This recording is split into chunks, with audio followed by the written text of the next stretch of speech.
한국에서 온 황재환입니다. Xin chào mọi người ạ, tôi tên là Khang Jae-won, tôi đến từ Hàn Quốc. 제가 이제 오늘 준비한 발표는 에토점을 이용해서 PTT라고 하는 이제 레이저를 이용한 방식으로 여러 가지 치료들을 하는 것들을 Và 설명드리겠습니다. hôm nay tôi sẽ chia sẻ với mọi người về một cái sản phẩm ứng dụng tên là Ethosome sẽ được sử dụng kết hợp với laser để điều trị những cái vấn đề về da. 이제 최근 몇 년간 한국에서 스킨 부스터라는 개념이 많이 이렇게 발전했거든요. Và chúng ta trong ngành này thì mọi người đều nghe là cái skin booster tăng cường da thì được đang ứng dụng rất là nhiều. 더말 필러도 일종의 스킨 부스터라고 생각하고 이제 우리 소미화 세포를 활성화시켜서 콜라겐이나 엘라스틴을 이제 만드는 그런 시술이죠. Dạ. Và để những cái ứng dụng trong thuộc skin booster thì sẽ có là tiêm filler, tiêm bề mặt, cải thiện da này, rồi kích thích tăng sinh collagen, elastin và những cái liệu pháp rất là đa dạng để phục hồi làn da thì được gọi là skin booster.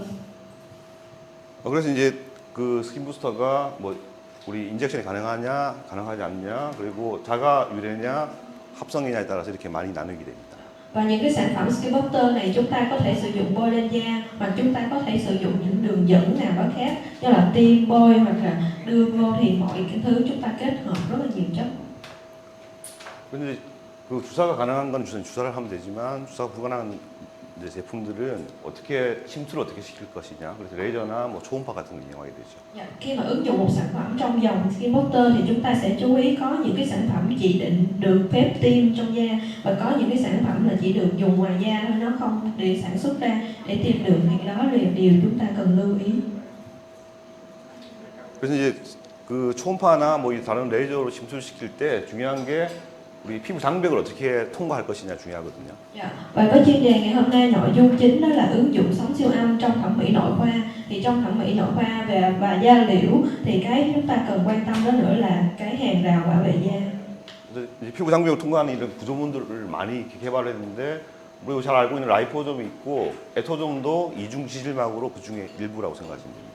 Và xu hướng hiện tại thì chúng ta sẽ chăm sóc và điều trị da với ứng dụng rất là nhiều ứng dụng như liposome, rồi bây giờ có ethosome, rồi những cái hoạt chất nó rất là đa dạng.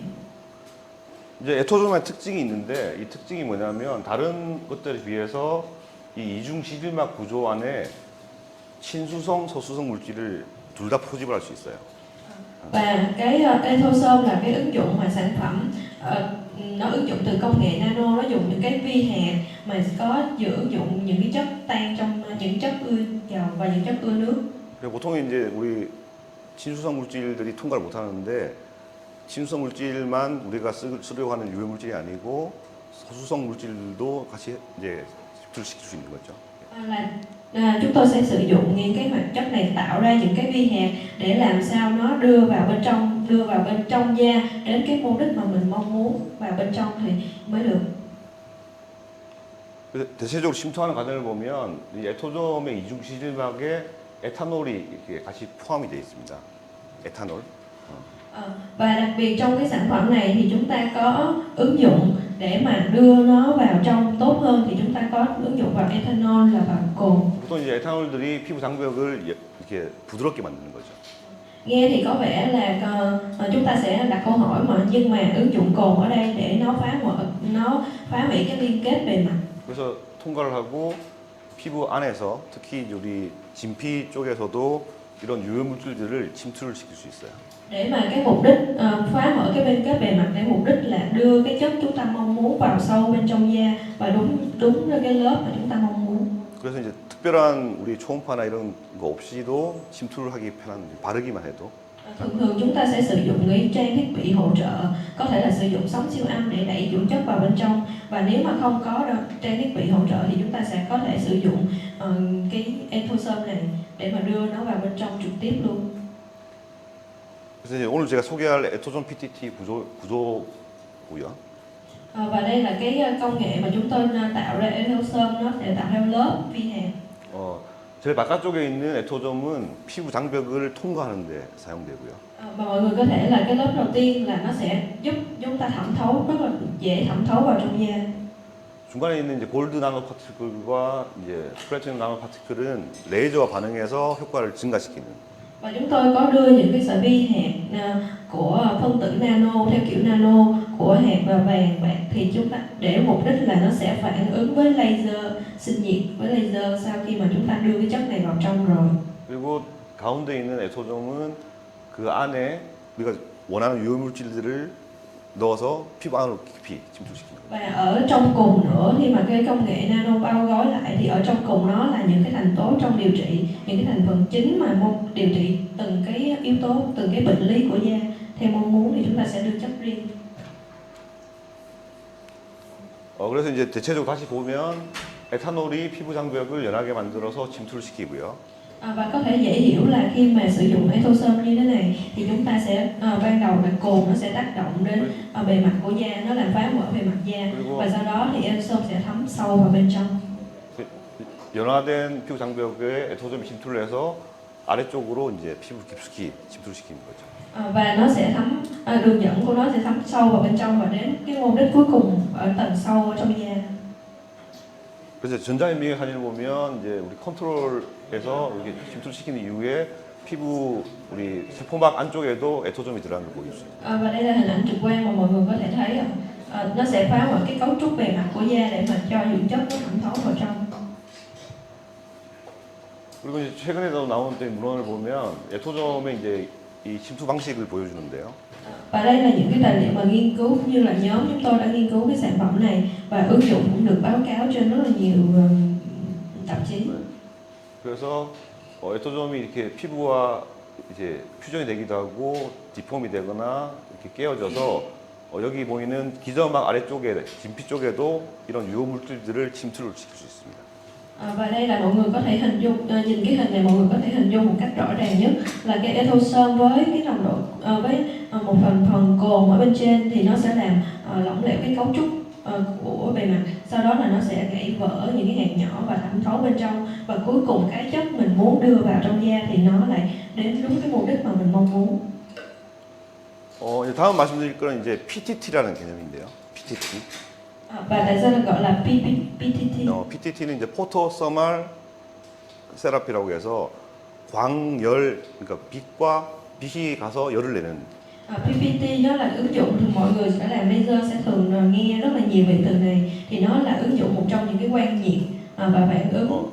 이제 피부과형에서 제일 처음 발표하신 분이 이제 락 샌더슨이라고 아주 유명한 하버드 대학 이제 교수님이시고요. Và đây là những cái bài nghiên cứu cũng như là báo cáo của trường đại học rất là nổi tiếng ở trong ngành da liễu và nó được công nhận là cái cơ chế tác động này nó mang lại lợi ích rất là nhiều.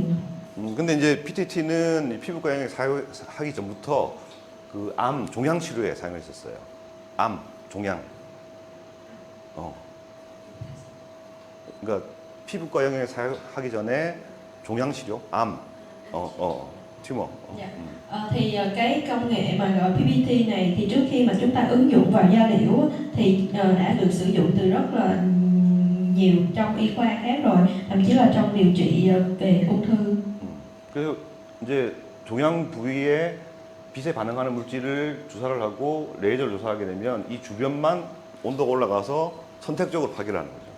Đó là một trong những ứng dụng mà ở đây bác sĩ chúng ta sẽ rất là quen khi mà chúng ta dùng cơ chế quang sẽ đưa những cái chất mà chúng ta mong muốn mang thuốc đến đúng cái tế bào ung thư đó và sau đó chúng ta chiếu xạ để cho nó phản ứng ngay cái tại chỗ đó thôi, nó không ảnh hưởng đến những mô xung quanh.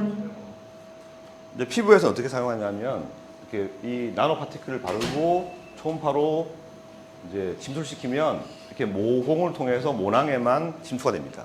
Và từ cái ứng dụng trong y khoa đó thì qua cái ngành da liễu của chúng ta thì cái sản phẩm từ bề mặt chúng ta có thể sử dụng sóng siêu âm cũng được, đưa nó vào thông qua lỗ chân lông và thông qua bề mặt da, sau đó chúng ta sẽ chiếu laser để sử dụng cái hiệu ứng nhiệt của nó. 그래서 이제 레이저를 조사를 하게 되면 이 모낭 주변에만 열이 전달돼서 이게 파괴가 되면 이제 여드름이 생기는 모낭이 파괴가 돼서 치료가 되는 거죠. Và nó sẽ cải thiện lỗ chân lông này, nó sẽ từ cái cơ chế nhiệt, nó sẽ kích thích hàng loạt những cái phản ứng của da, của các tế bào, nó làm sẽ kích lỗ chân lông rồi trẻ hóa hàng loạt. 근데 이건 일반적인 골드 나노 파티클이고 에토점은 이런 초음파 과정이 없거나 모낭을 통하지 않고 피부를 직접 침투하게 되는 거죠. Và đó là cái phương pháp mà chúng ta sử dụng nhiều rồi, nhưng riêng ethosome mà tôi muốn giới thiệu ngày hôm nay không cần ứng dụng với sóng siêu âm hoặc là không cần đường dẫn nào khác. Chúng ta có thể trực tiếp đưa sản phẩm vào bên trong, sau đó kết hợp với nhiệt.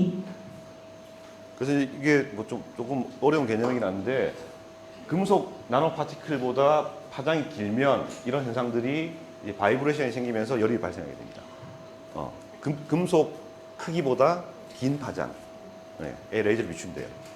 Và cái này nó sẽ ứng dụng theo kiểu bước sóng. Thì khi mà bước sóng càng lớn, cái này giống như công nghệ nano, bước sóng nó nhỏ hơn, những cái vi hạt nó nhỏ hơn thì nó sẽ tự thẩm thấu vào, nó tự dịch chuyển vào.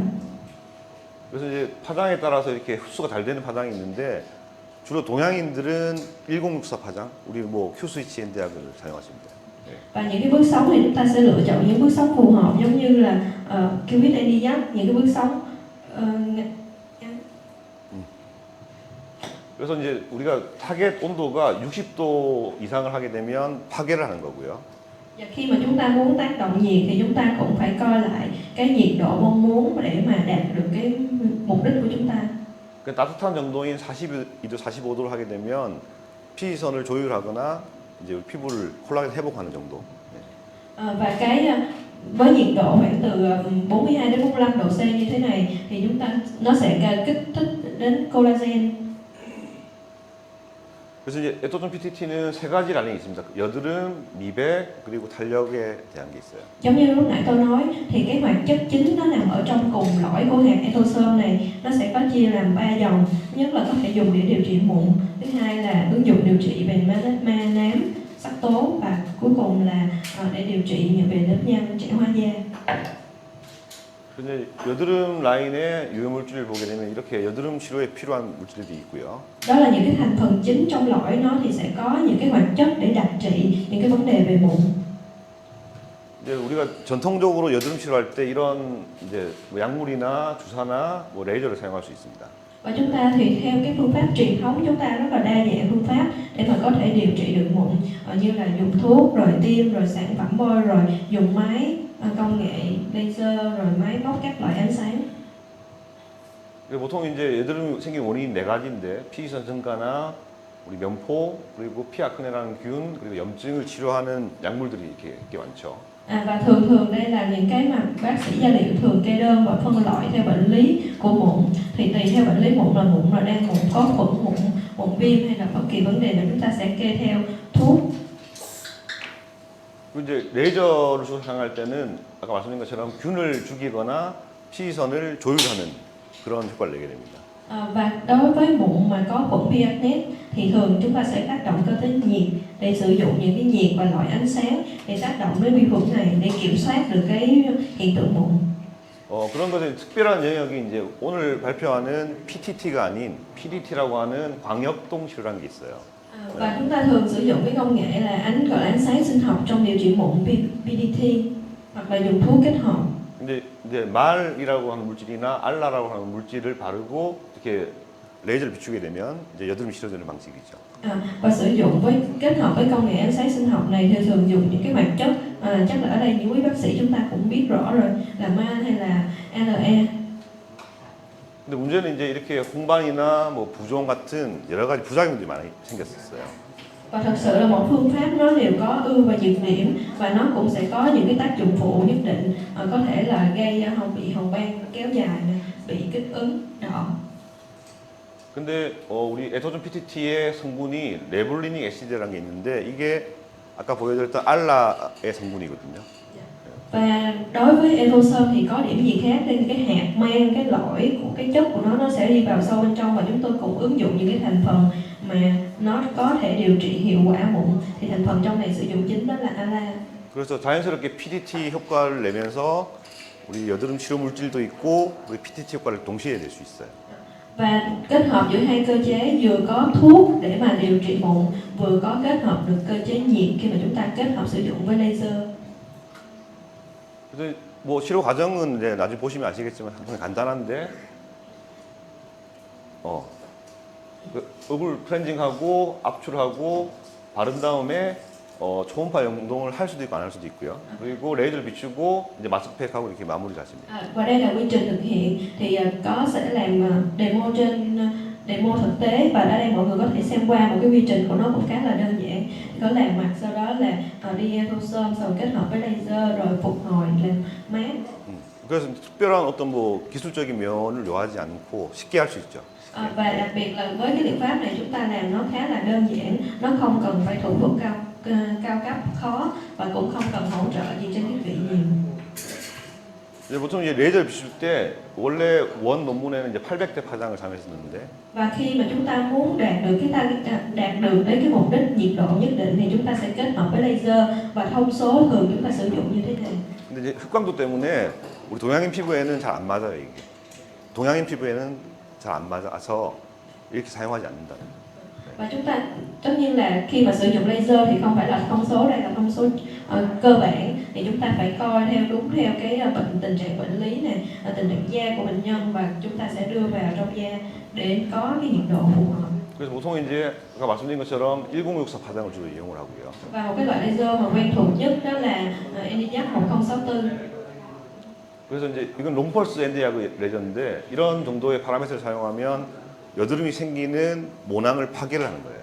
Và khi mà tôi sử dụng cái này thì tôi đã sử dụng là long pulse xung dài ENIAC. Khi kết hợp này tôi đã dùng nó với thông số như trên để mà cải thiện nhà da và nó sẽ kích lỗ chân lông rất là hiệu quả. 근데 이제 보통은 더 간편하게 할 수 있는 게 제네시스 테크닉으로 알려진 롱포스 레이저를 약하게 조사하는 방식으로도 충분히 효과가 있어요. Và với cái liệu pháp laser này thì tôi đi với chế độ là Genesis trẻ hóa da cơ bản, sau đó đi với thông số như trên và có đạt hiệu quả là trẻ hóa da. 그리고 이제 제가 이제 활동성 여드름과 피부 재생을 동시에 할 때 이런 방식으로 사용하는데 좀 복잡해 보이지만 그냥 간단하게 뭐 토닝하듯이 하셔도 관계 없으세요. Và trên này thì những cái thông số mà tôi đã sử dụng cho những cái liệu trình thực tế khi mà điều trị mụn viêm thì ở trên này nhìn thông số nhiều quá chắc mọi người thấy có vẻ phức tạp, nhưng mà có thể hình dung cơ bản đây là tôi sử dụng chế độ là trẻ hóa. 케이스를 좀 보게 되면 이렇게 활동성 여드름이 심한데 아주 드라마틱하게 좋아지죠. Và khi mà sử dụng aerosol kết hợp với laser thì trong liệu trình điều trị mụn thì đây là hình ảnh lâm sàng. 그리고 이제 여성의 여드름도 생리주기 때문에 나빠진 여드름도 이렇게 좋아지고요. Và khi điều trị mụn hiệu quả thì tác dụng mà da của khách hàng nó cũng được cải thiện về lỗ chân lông này, về trẻ hóa toàn diện. 그리고 이제 남자들 결절이 생기는 여드름도 효과가 있습니다. Và đối với người nam này thì đeo mụn viêm cũng có hiệu quả. 그리고 이제 민감한 피부 경우에 여드름에 이제 색소 침착도 이렇게 같이 좋아질 수 있어요. Và mụn viêm đối với những trường hợp da nhạy cảm đều có thể sử dụng được cái này và chúng ta không phải sử dụng những sản phẩm bề mặt. 그리고 잘 보시면 여드름도 좋아졌는데 이 코 모공이 줄어들어 있죠.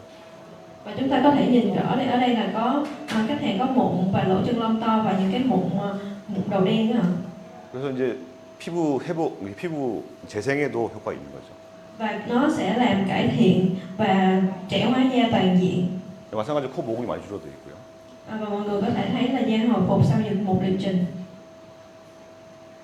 그리고 이제 그 지금까지 이제 제가 보여드린 건 롱펄스 레이저를 사용하는데 뭐 우리 베트남에도 많이 이제 보급되어 있는 Q 스위치 레이저 아까도 이제 발표하셨는데 예. Và vừa rồi thì tôi đã show cho quý vị thấy là khi sử dụng laser xung dài ENIAC, và theo tôi biết là ở Việt Nam thì mọi người lại ứng dụng công nghệ xung ngắn Cubic ENIAC nhiều hơn. 일반적인 레이저 토닝하는 방식보다 조금 약하게 하시면 돼요. Và cũng là ứng dụng một cách dễ dàng là khi chúng ta dùng ở chế độ toning thôi. 그리고 피코 레이저가 있으시면 피코 레이저도 이런 방식으로 피코 토닝하듯이 하시면 돼요. Và khi sử dụng pico laser cũng vậy ạ. Chúng ta có thể ứng dụng ở chế độ toning. 피코도 이제 450 피코가 있고 300 피코가 있는데 우리 펄스 폭이 줄어들면 이제 에너지를 좀 줄여서 하시는 게 원칙이고요. Pico laser thì nó cũng sẽ phân loại theo là 300 hay là 450 pico giây, thì chúng ta sẽ ứng dụng cơ bản như thông số tôi đang gợi ý trên này. 이제 이 Q 스위치를 사용하는. Và cái đây là hình ảnh tôi đã sử dụng Cubic. 그리고 이 피코를 사용하는. Và đây là sử dụng pico. 자, 그럼 지금까지 이제 좋은 효과를 말씀드렸는데 어디에 전달을 해야 되는지 말씀드릴게요. Và nãy giờ tôi giới thiệu là nó sẽ là một cái hướng dẫn đi đúng đến mục đích, thì nó vận chuyển đi đâu, nó đi về đâu. 그래서 이제 우리는 파필러리 더미스와 레티큘러 더미스가 있습니다. 유두 진피, 망상 진피. 두 층이 있다고. Chúng ta là có hai lớp đúng không ạ? Lớp thượng bì và lớp trung bì nặng và trung bì sâu. 근데 이 두 가지 층에 있는 이 진피가 파피로더미스와 레티쿠로더미스는 섬유화 세포가 완전 다른 세포예요. Và cũng là một lớp trung bì nhưng lớp trung bì nông và trung bì sâu nó có cái tế bào nó hoàn toàn khác nhau. 그래서 우리 도마뱀 꼬리가 이렇게 잘리게 되면 완전히 재생이 되죠. 완전히 흉터 없이. Và chúng ta có thể quan sát được một số loài bò sát với đặc trưng là khi mà chúng ta chặt đuôi của nó đi thì nó sẽ hồi phục một cách hoàn toàn, tức là còn gần như không để lại sẹo. 근데 우리 성인들은 상처가 나면 흉터가 생기죠. 흉터. Nhưng mà còn nó không để lại sẹo, nhưng mà còn những cái vết thương của chúng ta thì nó sẽ để lại sẹo.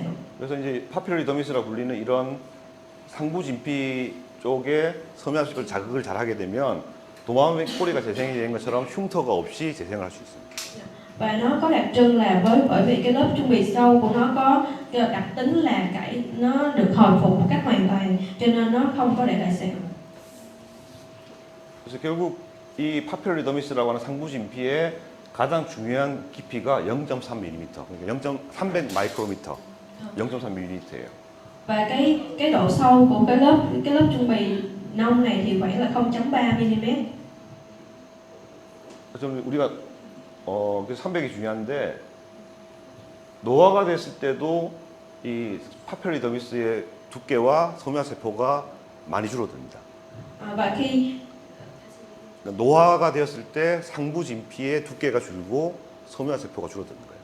và khi chúng ta lão hóa thì cái lớp mà lão hóa đầu tiên và cũng như là nặng nề nhất là sẽ nằm ở trên lớp trung bì nông như thế này. 그래서 파피로더미스를 잘 자극을 하면 이제 노화에 대한 치료를 할 수 있는 거죠. Và chúng ta muốn cải thiện, chúng ta muốn đi ngược lại cái quá trình lão hóa đó thì chúng ta phải tìm ra phương pháp để cải thiện cái lớp này trước. Bao nhiêu? 근데 그게 중요한 게 파피로더미스가 그러니까 타입 3 콜라겐의 함량이 높아요. Dạ. Và trong cái lớp trung bì nông đó thì những cái thành phần collagen nó thuộc những cái loại chip như thế này.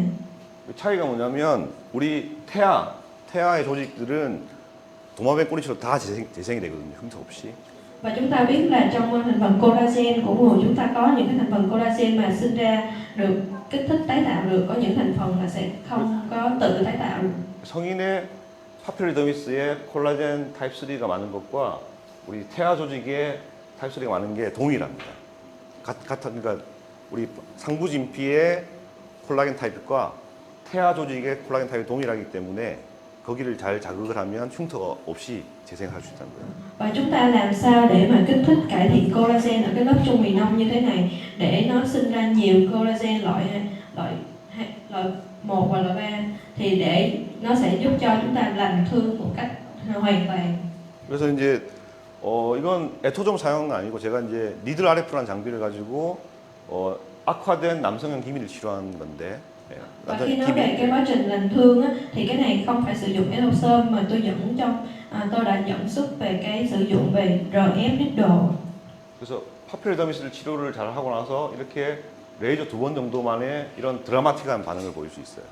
Và nó kích thích trải nghiệm trẻ hóa da sau khi 2 lần dùng RF needle và kết hợp thêm sản phẩm và dùng thêm laser 2 lần thì nó dẫn đến cải thiện trẻ hóa da và cả cái sắc tố. 이제 이분께 사전에 동의를 구하고 시술 전후에 조직 검사를 해봤습니다. Và khi mà chúng ta 시술 전후에 조직 검사, 조직. Và đây là hình ảnh chụp trước và sau, hình ảnh lâm sàng trước và sau khi dùng qua máy. 여기 보면 시술 전에 비해서 시술 후에 삼형 타입 3 콜라겐의 이 양이 엄청나게 늘어난 걸 볼 수 있죠. Và chúng ta có thể nhìn ảnh trên này trực quan thì sau khi mà làm liệu pháp như thế vậy thì collagen loại 3 chúng ta tăng sinh lên rất là nhiều. 보통 아까 같은 케이스면 레이저를 뭐 5번, 10번 해도 치료가 안 될 수 있는데 콜라겐을 먼저 만들고 나서 치료를 하니까 2번 만에 좋아지는 거예요. Và khi chúng ta điều trị sắc tố, chúng ta phải làm sao cho da nó hồi phục đồng đều nhất. Ví dụ làm laser để điều trị 6-7 lần, nhưng mà làm sao để collagen tăng sinh hơn thì cái thời gian liệu trình của chúng ta được rút ngắn lại chỉ còn 2-3 lần thôi, mà thời gian hiệu quả nó càng lâu hơn nữa.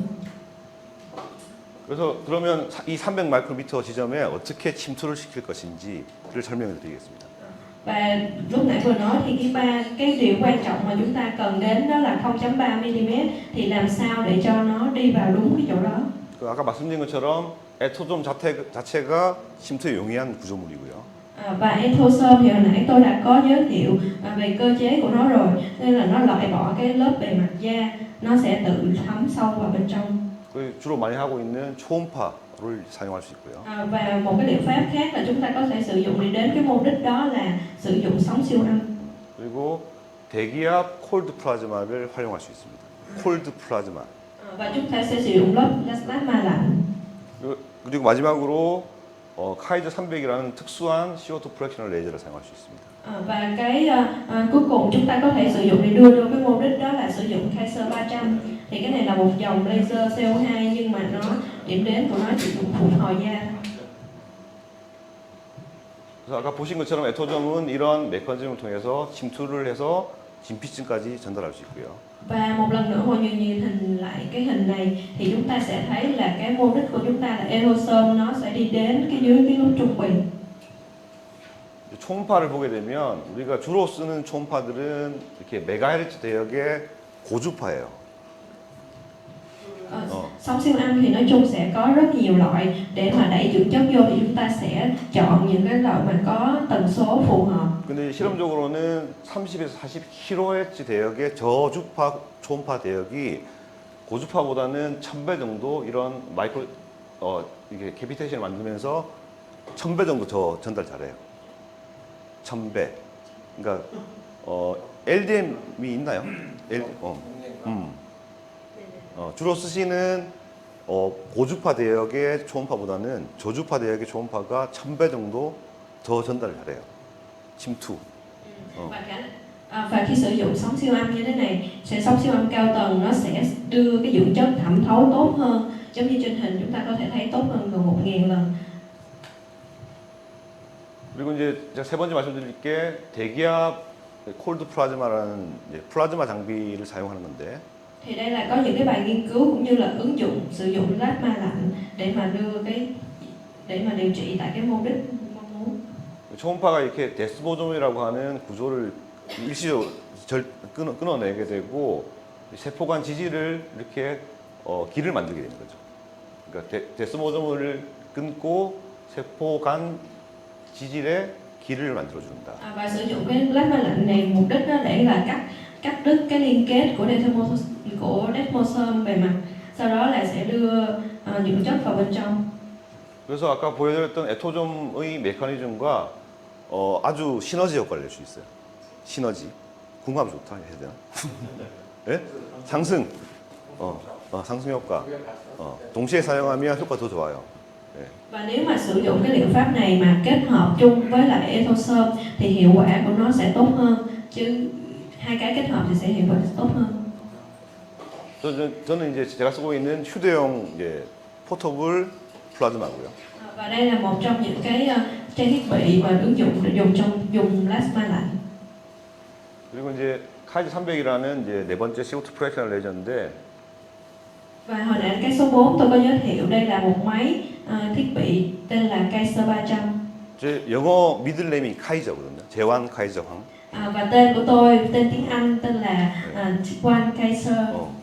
근데 300 마이크로미터를 뚫어주는 카이저니까 제가 만든 거예요. Và tôi muốn là cái trang thiết bị này cái bước sóng của nó là 300 mm, nó chỉ đến đúng cái tác dụng đúng đến cái tầng đó thôi, với mục đích đó, cho nên là trang thiết bị này có tên là Kaiser 300.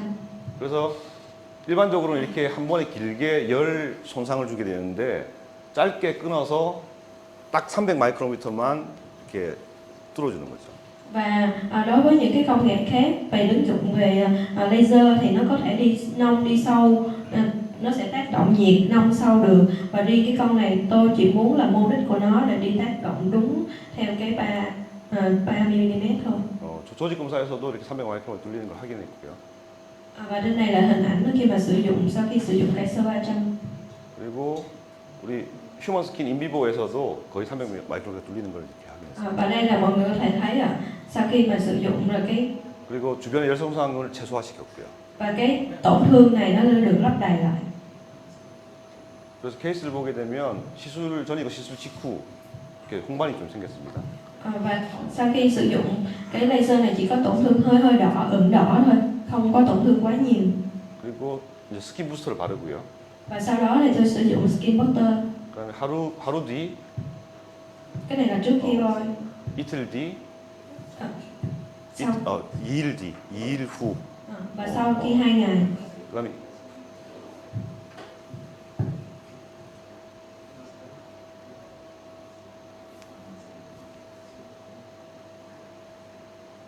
여기 일주일 뒤고요. Và đây là sau 2 tuần. 이거 2주 뒤, 2주. Và đây là 2 tuần. 그래서 이제 확대를 보면 이렇게 피부 텍처, 피부 결이 안 좋았던 사람이 Và đây là hình ảnh mà chụp gần hơn để mọi người có thể thấy ạ.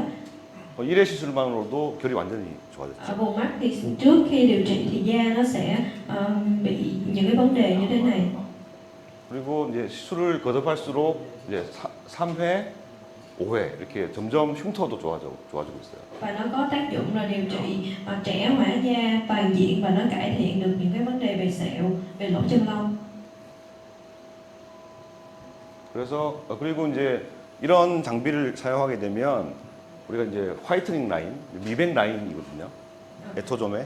Và Ethosome thì Ethosome như lúc nãy tôi nói là nó sẽ có đa dạng thành phần thì nó sẽ điều trị những bệnh lý khác nhau. Còn vừa rồi tôi kết hợp với máy laser. 근데 여드름은 모공으로 들어가면 되지만 미백은 이렇게 기저막 쪽에 있는 멜라닌 세포 쪽으로 다 보내야 되니까, 다 침투를 시켜야 되니까 모공을 통하지 않더라도 일반 피부로 침투를 해야 되죠. Và khi mà những chất giống như điều trị mụn, chúng ta có thể đưa những cái chất nó thẩm thấu qua đường lỗ chân lông, nhưng mà riêng về những cái sắc tố mà những cái tế bào melanocyte nó ở bên dưới thì chúng ta rất khó để mà đưa những cái sản phẩm điều trị nó xuống được đúng cái chỗ này. 그래서 에토존 바르고 모공으로 들어간 것도 있겠지만 이제 초음파를 하는 것보다는 직접 여기에 구멍을 뚫는 거죠. Và cái đưa Ethosome vào thì khi kết hợp á, thì chúng ta sẽ tạo những cái tổn thương vi điểm để giống như một cái đường dẫn để đưa những cái chất này vào bên trong. 그래서 이제 레이저를 조사하게 되면 Và bước 3 là chúng ta sẽ kết hợp dùng laser. 근데 여기 사용한 레이저는 색소에 반응을 안 하기 위해서 제가 실험할 때 실험적으로 색소 반응이 없는 레이저를 사용했어요. QSC 레이저가 아닌 색소에 반응하지 않는 레이저. 그러니까 색소에 반응하는 레이저 효과가 아니라는 거죠. Và chúng ta thấy là thì cái laser CO2 nó không phải là laser chọn lọc sắc tố, nhưng mà khi mình kết hợp điều trị trong sắc tố như thế này thì nó lại có hiệu quả bởi vì nó trở thành một cái đường dẫn. 그리고 이제 편광에서도 효과가 나타나고 광원을 바꾸더라도 효과가 나타나고 Và đây là hình ảnh chụp trên đèn watt trên máy. UV를 보면 이 다크스쿨 같은 좀 이렇게 어려운 색소들도 좋아지는 게 보여요. Và trên gương mặt của khách này thì cái quầng thâm này, những cái sắc tố ở dưới mắt nó cũng rất là nhiều nhưng mà đã cải thiện dần. 물론 이제 여기에 색소에 반응하는 토닝을 하면 더 좋겠죠. 근데 이건 실험적이기 때문에 안 했다는 거죠. 예. Và trên này thì chúng ta tất nhiên là chúng ta đều biết là khi sử dụng toning và laser chọn lọc sắc tố trong điều trị những ca này thì nó sẽ rất tốt, nhưng mà đây là trường hợp tôi không dùng laser chọn lọc sắc tố. 그리고 이제 우리 주름이나 피부 재생용 라인을 보게 되면 Và một dòng nữa trong cái dòng sản phẩm này sẽ có là trẻ hóa da và cải thiện nếp nhăn. 여기 이렇게 오래된 위축 흉터가 있어요. 위축, 가라앉은. Và đây là trường hợp là sẹo bề mặt. 근데 사실 이 정도면 수술하지 않으면 치료가 쉽지 않은데 수술하지 않으면 성형 수술, 흉터 제거 수술, 오퍼레이션. 수술을 해야 될 정도의 흉터인데, 예. Và thông thường là những cái sẹo bề mặt như thế này để mà xử lý thì chúng ta sẽ làm thủ thuật, phẫu thuật. 근데 카이 300과 에토점으로도 이렇게 거의 피부를 회복시킨 아까 말씀드린 도마뱀 꼬리가 재생이 되는 것처럼. Nhưng mà một lựa chọn khác là chúng ta có thể sử dụng Ethosome phục hồi da kết hợp với máy laser Kaiser 300. 그리고 이제 마지막으로 여드름 라인과 여기 플라즈마를 사용해서 정말 드라마틱한 케이스를 보여드리고 이제 발표를 마치겠습니다. Và một dòng này nữa nó vẫn là điều trị mụn nhưng mà nó kết hợp với plasma lạnh. 이 플라즈마 자체가 이게 균을 죽이는 효과와 침투 효과가 있어요. Và nó có tác dụng là thẩm thấu tốt hơn. 이분은 플라즈마와 에토점을 하고 턱 보톡스만 했거든요. 턱, 보통 톡신. Và mọi người có thể thấy khi mà kết hợp với plasma lạnh và thì mọi người có thể thấy da nó sẽ săn chắc hơn và cái vùng hàm như này cũng cải thiện. 근데 성형 수술한 것처럼 보이죠. Mọi người có thể thấy giống như là vừa làm những cái thủ thuật thẩm mỹ gì đó. 그리고 다른 분을 보게 되면 자, 이렇게 좀 병적인 피부죠. 병적인 병인. 피부가 안 좋아. Đây là da một cái da mà làn da có bệnh lý. 근데 시술을 한번 하니까 피부가 좋아졌어요. Và sau khi mà sử dụng da nó sẽ cải thiện, nó phục hồi, làn da nó khỏe hơn. 근데 두 번 하니까 더 좋아졌어요, 피부가. Và mọi người có thể thấy là hai hình ảnh. 4번 정도 하니까 완전히 달라졌죠, 피부. Và chỉ cần làm 2 lần thôi là nó khác nhau hoàn toàn. 그래서 이제 오늘 제가 준비한 이제 마지막 슬라이드인데 에토존 PTT가 동양인 피부에 정말 좋은 것 같습니다. Và khi mà hôm nay tôi chuẩn bị bài chỉ có đến đây thôi, nhưng mà về Ethosol khi mà ứng dụng đối với làn da của người châu Á mình nó rất là hoàn toàn phù hợp. 그리고 레이저와 같이 하게 되면 정말 쉽게 할 수 있고요. Và nó rất là dễ dàng để mà kết hợp với laser. 그리고 여러 가지 현재 우리 클리닉에 있는 장비들과 조합이 다양하게 가능하고. Và khi mà chúng ta là cơ sở thẩm mỹ có rất nhiều cái phương pháp để chúng ta lựa chọn, thì thêm một phương pháp kết hợp để hiệu quả tốt hơn. 그래서 기회가 되면 한번 시술을 해보시면 상당히 좋은 효과를 볼 수 있을 것 같습니다. Và chúng ta mong muốn là làm sao để có một cái hiệu quả toàn diện nhất và an toàn nhất. 네, 감사합니다. Và xin cảm ơn.